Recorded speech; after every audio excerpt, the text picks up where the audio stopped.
So a few weeks ago, you may remember I told you about a padding bug. 4 hours. 1 pixel value. My entire will to live. This thing's supposed to stop that from happening again. Let's just see if it actually does. I click connect here, and now it's just sitting there, waiting on me, like a dog at the door. Except the dog is software and I'm the one that has to go get up and get it. And it brings itself back to the front. Small thing, genuinely nice though. I did not have to Alt-Tab, which given my track record with Alt-Tabbing between Figma and WebStorm, is basically the whole pitch. Now I grab the real layer, this one.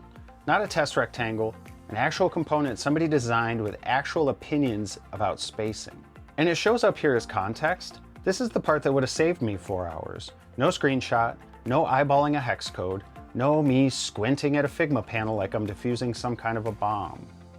All right, moment of truth here. This is where it's either gonna nail it or give me some sort of a vibe-coded div with no structure.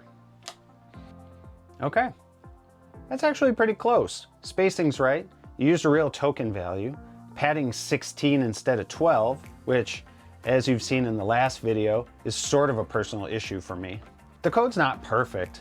There's some hard-coded pixel values here it should have pulled from the tokens, so it's definitely not going straight to production.